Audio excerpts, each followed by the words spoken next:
What's up, you guys? Welcome to my channel. I'm Sabrina Marie, or Marie J, here on YouTube, and today I'm wearing no foundation, which means I'm doing a foundation review. And today I'm reviewing the new Maybelline Dream Velvet Soft Matte Hydrating Foundation. I also picked up the new Dream Blender. I don't think it's specifically for this foundation. I think they just wanted to come out with a new brush, but I thought I would pick it up and actually try it with this foundation. So I got mine in the shade 90 Honey Beige. So on the bottle it says that it is their first gel whipped foundation. It says that it's fresh, new, and flawless. Dream Velvet whips a fresh gel into a velvet soft texture. Complexion is perfected and smooth with a soft matte finish, just like velvet.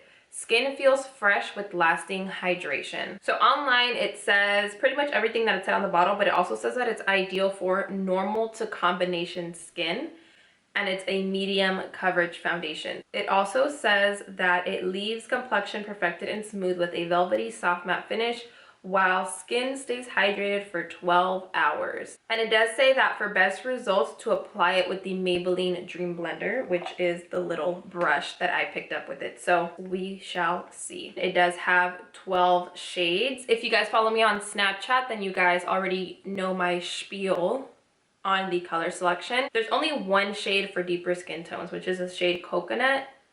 One shade is not enough. There are so many different undertones for darker skin, not just for medium or light skin. So the color selection in this is not that great. They do have 12 shades, but just because they have 12 shades does not mean they have a good color selection. They have tons of beige shades, but I still don't feel like this foundation would cater to a lot of people. So far, that's the only con I have about this foundation because I haven't tried it.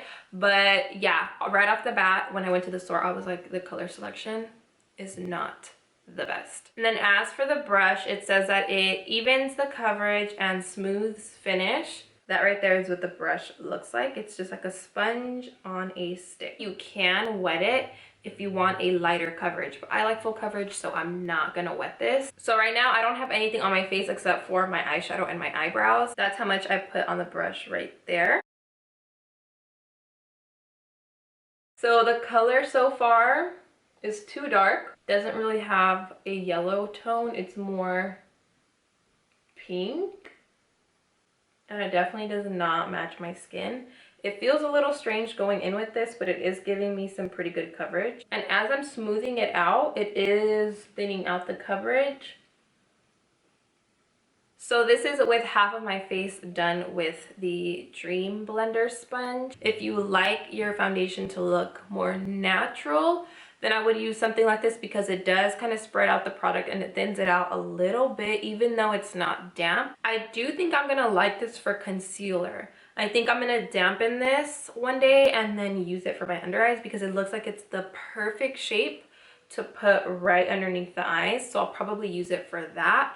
But as far as blending out my foundation, I'm not really liking it. As far as the foundation, it feels really nice on the skin. It's like a mousse and it just blends very, very nicely. Doesn't have a smell to it. I didn't get a smell from it while I was applying it, and I don't smell anything now. So you could still see my acne right here. It looks about the same still. It did clear out the redness and evened out my skin. So I'm gonna leave this as it is, and I'm gonna go in with my Morphe brush that I normally use just to see if there's any type of difference in the coverage or anything like that. And the brush that I'm using is the Morphe M439.